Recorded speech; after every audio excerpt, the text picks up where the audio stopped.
cabelo é a moldura. É doce, mas não é mole que nem rapadura. Agosto de 2023 é a data que marca os 50 anos do hip hop. E Brasília segue sendo celeiro de grandes nomes do rap.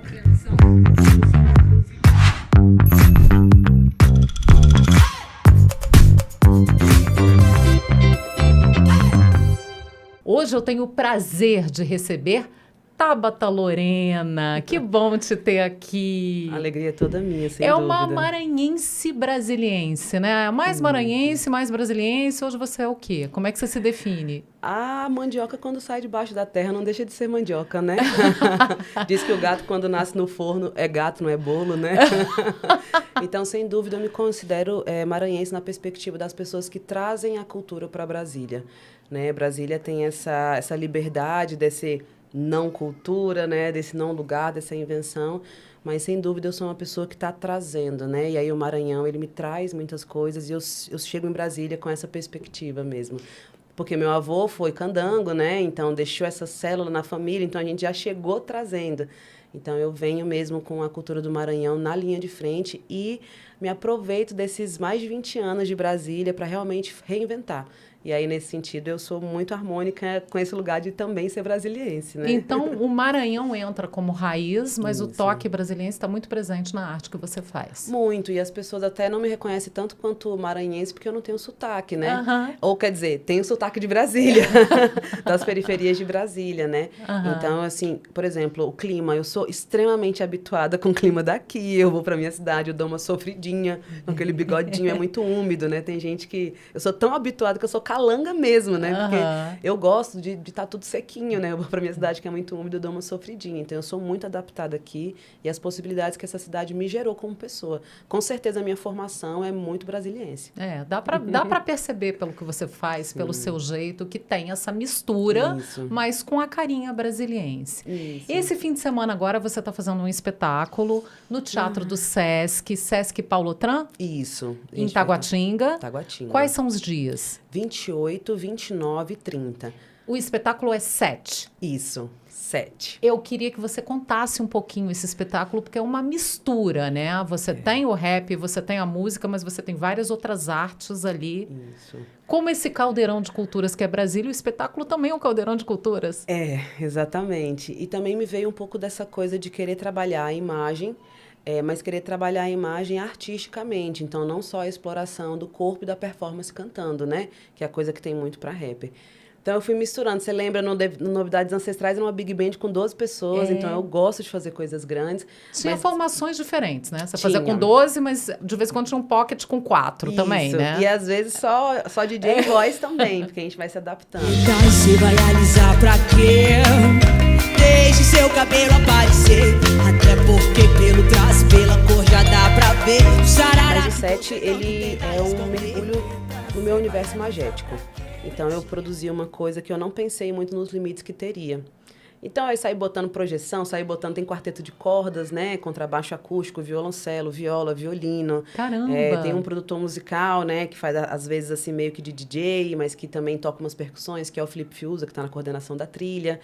Tem as projeções, tem a luz, né? E tem alegorias fantásticas, que são as máscaras do espetáculo, que é um pouquinho do meu trabalho mesmo de artesã, porque eu tenho esse estilo de vida, eu gosto do artesanal. E é uma celebração mesmo de brasilidade, assim, é pomposo na perspectiva carnavalesca, e a gente tenta trazer essa coisa do mítico para o gueto e da cultura urbana para a cultura popular. Então, você vai ver um saião, você vai ver um drill, você vai ver um boi, você vai ver meio que tudo junto com um toque muito atual. Então, a gente quer fazer um espetáculo muito moderno, com um tempo muito dilatado. As músicas são todas inéditas, então, assim... São 7 músicas. 7 músicas. E vai ser um álbum que você vai lançar em agosto, logo depois do show. O álbum é um pirata do espetáculo. Porque eu aprovei o espetáculo, mas eu senti muita necessidade de também lançar é o disco. E aí, nesse sentido, o disco vem bem rua mesmo, e o Que espetáculo legal. ele vem mais dialogando com outras coisas. Estou muito feliz, uma equipe muito legal, e quero seguir circulando por aí. Agradecer também as possibilidades que o SESC e a Secretaria de Cultura dão pra gente, de fazer as coisas com um pouquinho de qualidade, né? Pra gente, enfim, poder movimentar também a cena cultural Com do certeza. DF. Então, gente, vai ser muito legal, a entrada é franca, então sejam muito bem-vindos a esse momento aí do teatro negro brasileiro, movimento futurista brasileiro, experimentação, patrimônio intelectual de mulheres negras, vamos todo mundo junto, que eu acho que vale a pena apreciar. Você falou do afrofuturismo. Eu queria que Isso. você explicasse um pouquinho esse conceito e como é que você transformou esse conceito numa coisa muito brasileira. E isso também está no espetáculo. Isso, porque o afrofuturismo ele já tem uma série de estudos, né? Aham. Ele tem uma referência fora do Brasil, ele tem movimentos, né, estéticos que seguiram. E a gente vê muito isso, inclusive, nessas representações que envolvem ciborgues e coisas ancestrais. Isso tem muito a ver com o movimento estético afrofuturista, porque ele realmente aponta para o futuro. Mas eu não estou exatamente me referenciando nisso. Então, eu fui muito mais acusada de fazer afrofuturismo do que estudei o afrofuturismo. Então, nesse lugar, eu percebo sim, eu percebo que a arte é uma máquina do tempo, que pega o sujeito preto que está sendo empurrado pela sociedade, né, para 400 anos, 500 anos de retrocesso e coloca a gente no hoje. E aí a gente tem poder de fala, a gente tem poder de influência, a gente está ali ditando muitas vezes o que vai ser as tendências culturais e musicais da próxima década. Então, quando eu vejo a repercussão de novidades ancestrais em Brasília, eu entendo por que as pessoas diziam que era afrofuturismo, né? E o próprio nome Novidades Ancestrais é sobre isso, né? E a ancestralidade não na perspectiva do passado ou do antepassado, que é um erro comum que as pessoas cometem. A ancestralidade na perspectiva do futuro. O que passou, passou. É o antepassado. A ancestralidade é aquilo que precisa ser passado para frente. Então, é algo extremamente moderno, é aquilo que serve para as próximas gerações, porque aquilo que já não serve mais, não faz mais sentido. Engraçado você trazer isso. Tico Magalhães, do seu Estrelo, trouxe exatamente essa questão da tradição voltada para o futuro e não uma Sim. tradição que preserva o que foi construído no passado. Sim. Ele falou exatamente isso. Sim. E, para mim, isso foi uma perspectiva muito nova, porque Sim. a gente costuma associar a tradição com o passado, assim como a ancestralidade. Mas eu acho que isso é uma coisa meio colonizante. É, né? É, porque quando a gente fala, inclusive, da cultura popular na perspectiva do passado, parece que era uma coisa praticada, sendo que os compositores da cultura popular, Coco, Maracatu, são pessoas da minha idade, mais novas do que eu, são os jovens usando tênis. Isso é muito interessante. Né? Eu Isso é acho que muito é uma interessante. visão um pouco de... Porque, assim, vamos problematizar, né? A própria expressão popular, ela é muito problemática. Como é que você coloca no mesmo bolo um maracatu e moda de viola? É. Entende? É E popular é na muito perspectiva diverso. colonizadora, ou seja, Aham. tudo que não é o colonizador que trouxe é popular. E aí o popular já remete a essa coisa do passado, né? E também eu tenho um outro problema com a expressão cultura popular, porque na verdade para mim a cultura é afro-indígena. E a gente coloca popular para ficar mais palatável e coloca popular para como se fosse justificar a presença branca dentro desses lugares, porque se a gente fala que é afro-indígena, não é tão aceito.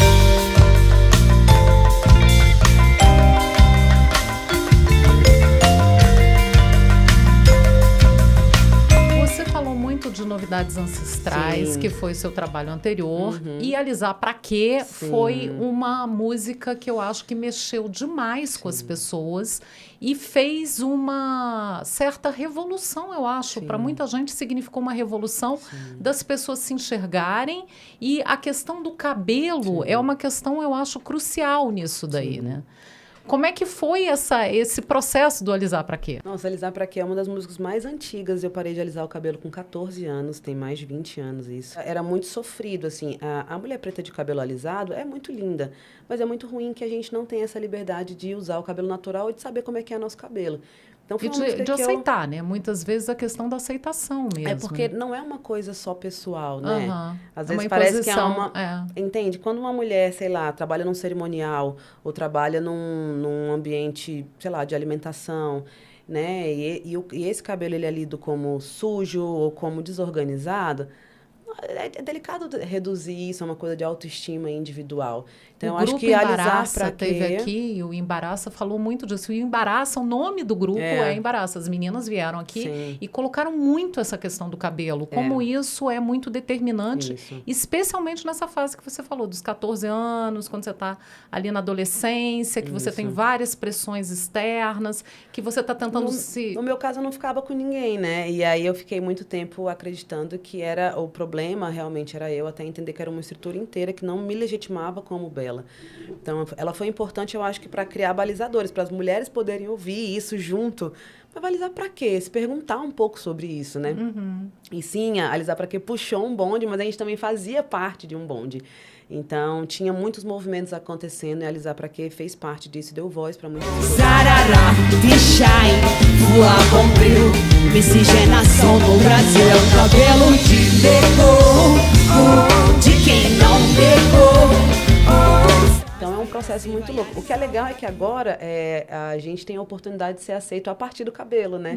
Então, quando a gente vê uma cabeluda, quando a gente vê um cabeludo, a gente já se identifica, a gente já se autorreferencia como belo. Eu acho que essa era a contribuição que a música tinha, mesmo celebrar, né, a beleza, a multiplicidade. Mas eu sou contra a ditadura do cacho também, tá? Eu acho que o cabelo ele pode ter realmente qualquer textura, qualquer formato, né? Desde que a pessoa esteja bem, se sinta bem, não seja uma imposição de fora, né? Seja uma coisa, uma decisão pessoal. Eu lembro, assim, até o cabelo liso, legal, mas assim, a coisa de correr, não poder encostar, corre de cabelo, faz isso aqui, faz isso lá, nossa, realmente perdia muito a liberdade, e a gente sem liberdade perde o brilho, não tem como. Bem na voz de uma preta nordestina, que por ser preta, por ser menina, representa também. E essa questão da sua identidade estar nas músicas, eu vi muito super-heroína nesse lugar de uma mulher que desempenha vários papéis e tem que desempenhar esses papéis. Não tem jeito, né? A gente tem que se desdobrar em 1000, né? E super-heroína ainda é de uma fase que eu não era mãe, né? Caramba!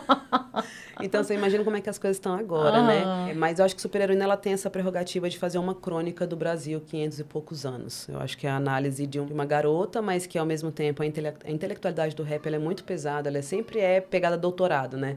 Você vai pegar uma obra de rap, assim, realmente profunda, às vezes a pessoa é semi-analfabeta, mas ela está desenvolvendo uma tese de doutorado com relação às relações de forças e poder da sociedade, com relação à própria arte, à métrica, à qualidade sonora. Então, eu sinto que Super-Heroína teve um pouco desse lugar. Era a minha visão geral sobre o Brasil, contando tudo o que aconteceu até chegar aqui.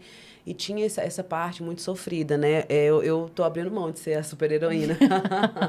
Porque a gente precisa relaxar. Eu acho que esse lugar do guerreira, da luta, é um lugar que deixa a gente muito tensa. E cansa, né? Cansa. E chega uma hora que cansa. E eu não quero mais ser heróica, não. Eu quero errar, quero...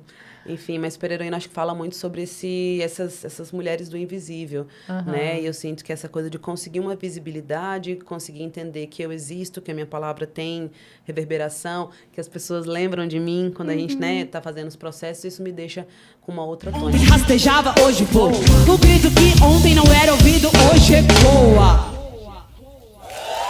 Eu acho que o rap tem uma pegada de contestação muito forte e está muito ligada a essa contestação, muitas vezes uma revolta ligada à periferia, aos percalços que você tem ali. Eu vi uma vez você dando uma entrevista, você falando assim, poxa, eu ia visitar uma pessoa, via que tinha asfalto, chegava na minha casa, era rua de terra. Isso acabou me jogando no rap. Então, tem também esse lado de você gritar. O rap te dá voz para gritar certas coisas que se você não tivesse no rap, talvez você não tivesse espaço. Não, porque a gente já tá errado, né, de ser pobre, a gente já é raivoso por não se conformar com condições menos do que o ideal, né? Então, a música, ela envolve, ela permite que as pessoas também consigam acessar esse nosso grito, né? E o rap, ele tem esse contexto histórico mesmo, né? Da gente se posicionar enquanto grupo, né? Enquanto classe. Né? O rap ele tem uma cor, ele tem uma classe social. E é muito importante isso, porque isso é a natureza do rap. Então, é um ambiente que promove a arte. Né? Não é à toa que a bossa nova era tão relaxada. Porque a galera tava relax ali, ó. Então, é esse ambiente que gera a textura sonora, entende? Tipo assim, o jeito de cantar. E o rap realmente tem essa origem. E o rap, principalmente, ele fala sobre valorização de saberes populares. valorização de saberes tradicionais. Uma pessoa é capaz, sem formação acadêmica, sem ser ensinada, porque é que nem uma rezadeira me contou. O povo antigamente era ladino, aprendia sem ninguém ensinar, né? Então, assim, as pessoas aprendem sem ser ensinadas. Quem ensina é a vida, é a observação dos fenômenos. E, de repente, você vê uma pessoa que não foi preparada para estar na música, compondo coisas extremamente complexas. Quando você para para ver... profundas. E quando você para ver o desenvolvimento musical, muita música brasileira que vai para fora vem realmente dos maiores guetos. Por quê? Porque pela falta da referência de como a música é utilizada, a galera subverte completamente a ordem e cria uma coisa totalmente nova. Então, o Brasil ele tem essa prerrogativa fora, porque a gente é uma capa de caderno com um monte de coisa misturada e a gente cria um efeito totalmente novo. O Brasil é um país muito globalizado, culturalmente falando, entende? A gente tem muitas comunidades do mundo aqui, convivendo junto, né? E muitas tem essas racialidades e tudo se influencia diretamente. Então, eu sinto que o Brasil, se a gente for pensar num funil, no mundo, o Brasil está aqui, ó. É onde as coisas realmente todas estão se misturando muito perto. E o rap, ele é isso, ele mistura todas as linguagens, ele é cinematográfico. Tava com um amigo que falou assim, o rap, quando é bom, é cinema para cego. Sensacional. Porque ele conta realmente uma história. Cinema né? para Então, cego. o rap, ele é para contar uma história, que é a continuidade, sim, do movimento negro. O rap, ele pode ser utilizado, ele não tem uma definição, uma proibição com relação ao conteúdo, mas quando a gente vai falar de história, a gente está falando sobre isso. Qual é a importância, nesse contexto, de marcar esses 50 anos do hip hop? Olha, o hip hop, ele, para além do rap, né? A gente já vai para o movimento. Grafite, a gente abriu o movimento hip break, hop. tudo, né? O hip hop, para mim, né?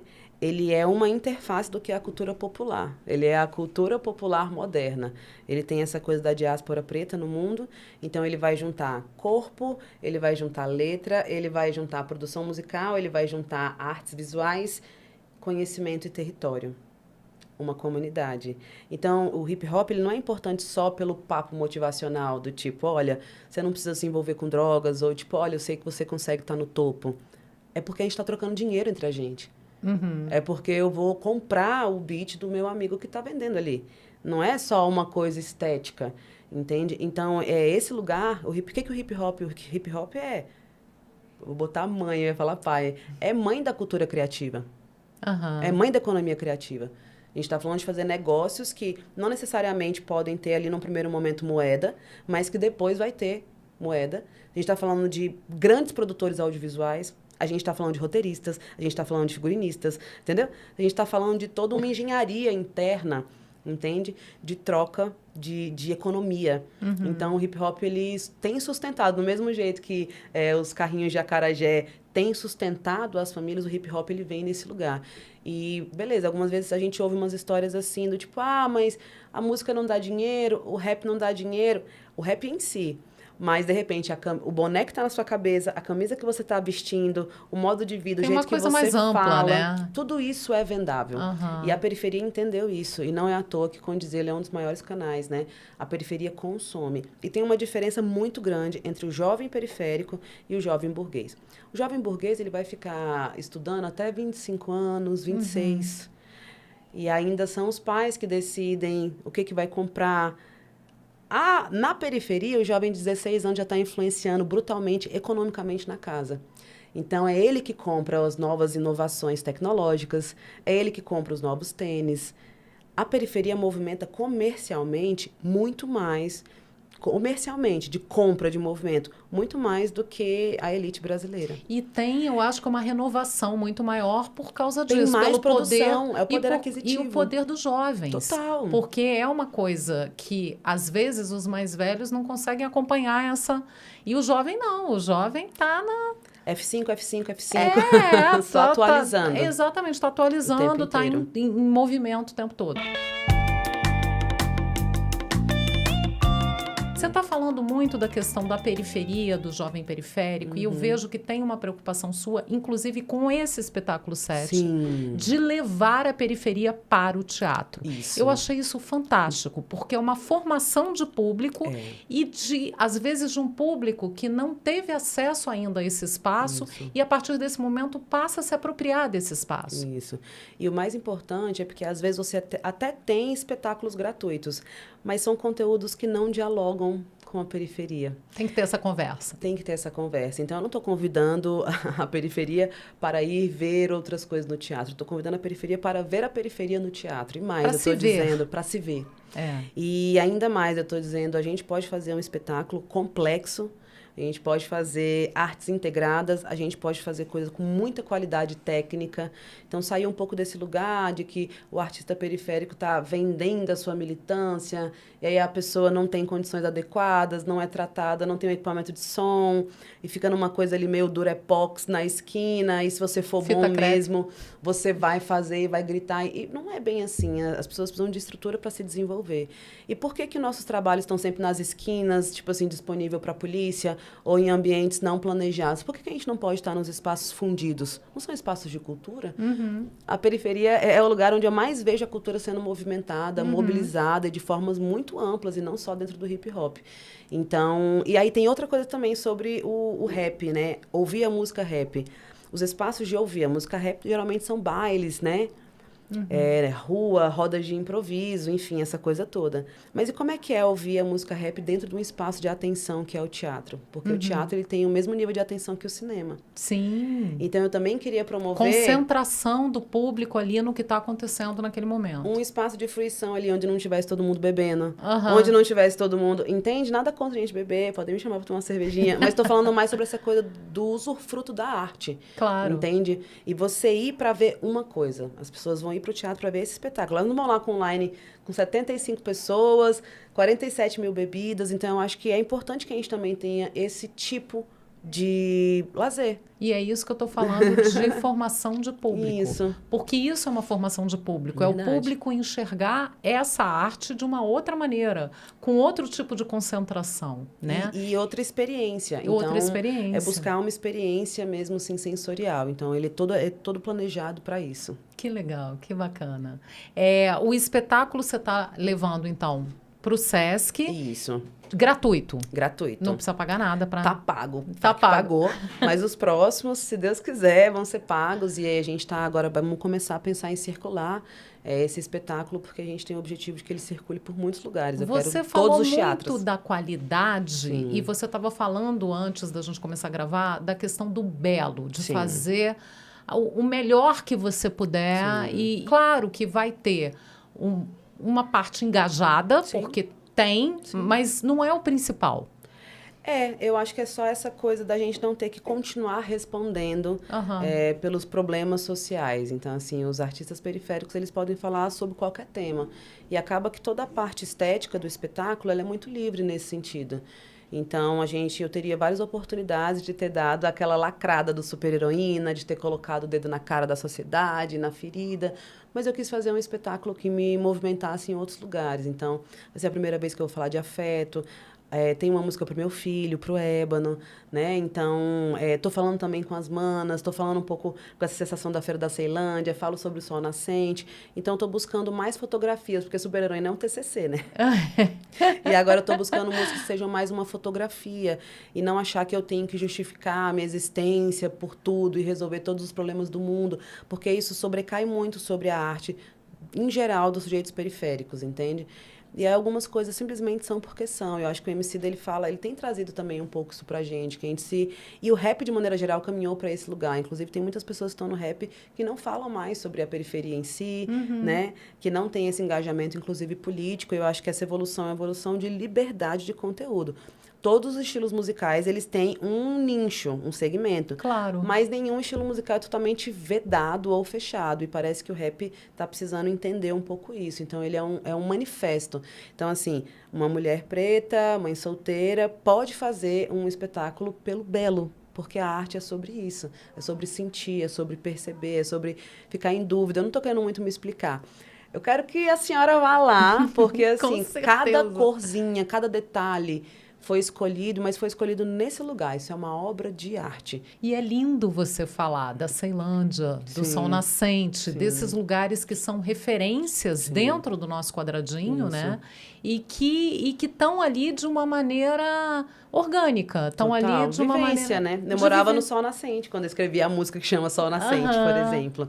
Então, tá sempre contando essa história, né? Mas trago essa... Quando eu vou falar de Sol Nascente, trago um Sol Nascente dançante, trago um Sol Nascente potente, trago um Sol Nascente que me lembra a Feira da Ceilândia, trago um Sol Nascente que tem uma energia muito vibrante. E é isso que eu tenho para falar sobre a periferia de hoje para frente, que é o brilho que me faz me erguer. Então, eu posso fazer análise de tudo crítico que tem, mas agora eu quero ressoar também a maravilha que é poder correr na rua, entende? Lindo então, assim, isso. e eu tô olhando lindo. muito por esse brilho. Eu acho que esse meu último neném trouxe muito essa energia desse brilho, né? De olhar para as coisas, não de maneira sonhoca, romantizada, porque, enfim, né?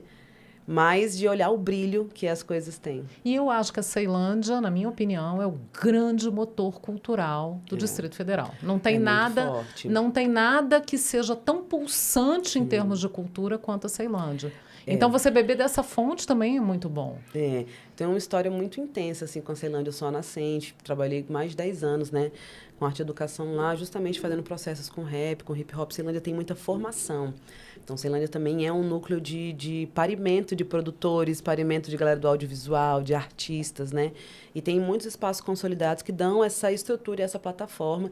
Não tem como não falar sobre o Jovem de Expressão, que é um complexo, né? Fantástico, que transformou aquela área, né? Que era uma e área violenta. Exatamente. Eu acho que, assim, formou muita gente. Então, hoje você tem muitos profissionais e são pessoas que aprenderam a se tornar viáveis.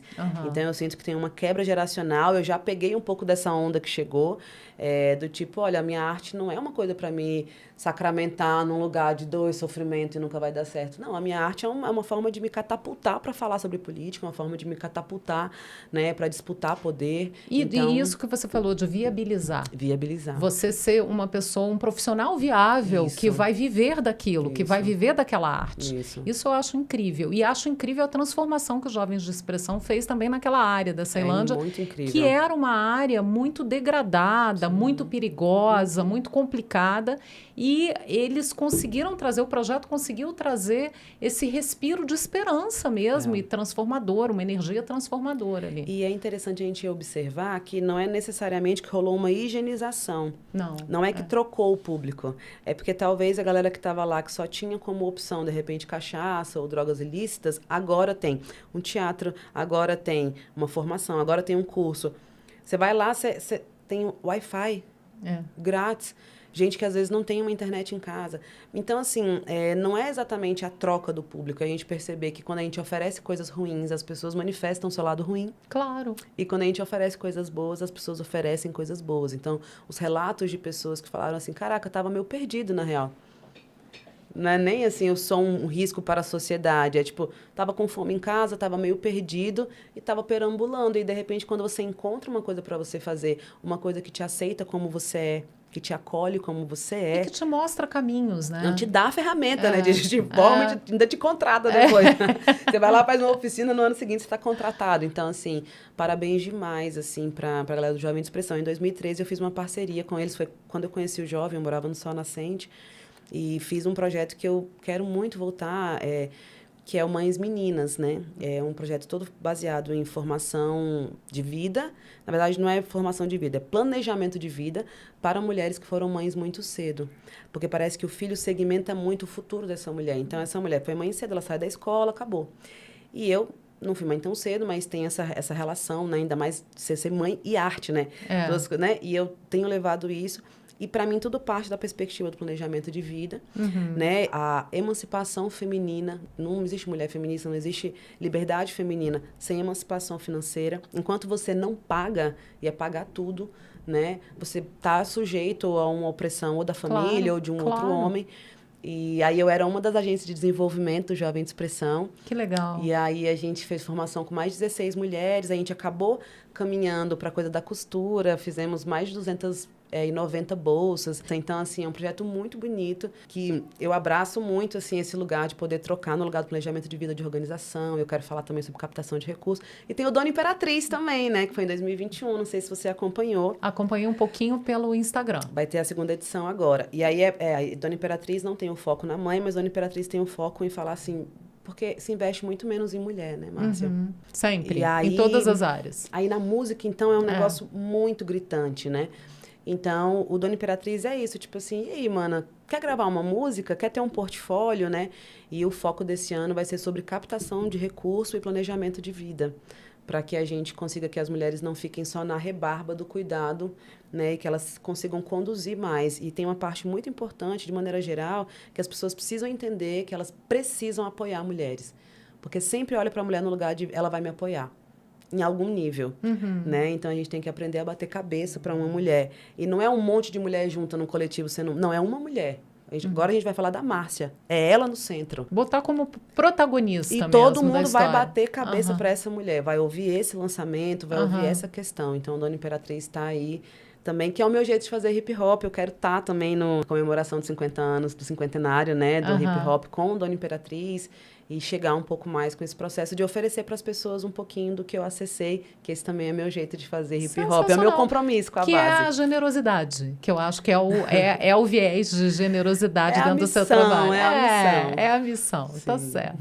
Amei a conversa. Também. E quero terminar te perguntando o que é a Brasília para você. Brasília, para mim, é a liberdade de reconstruir.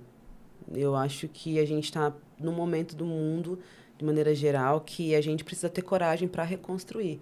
E a gente vai reconstruir a partir do que a gente foi, mas a gente tem que acreditar muito que dá para ser mais humanista, dá para ser mais arborizado, dá para ser mais sinuoso, sabe? Mesmo que no concreto. Dá para sonhar, né? Assim, de verdade e edificar. Então, Brasília me lembra muito essa perspectiva de que um sonho não é algo menos importante. Então, a gente está aqui por causa de um sonho, né? Então, essa materialidade, e o set também é sobre isso, essa materialidade do sonho é uma coisa que coloca a gente num outro patamar de realização e de existência. Então, Brasília é um portal de manifestação. Então, é isso. Manifestação e reconstrução, isso. Com sonho guiando a gente. Exatamente. Sempre. Adorei, exatamente. muito obrigada, Também, muito sucesso agradecida. sempre no trabalho.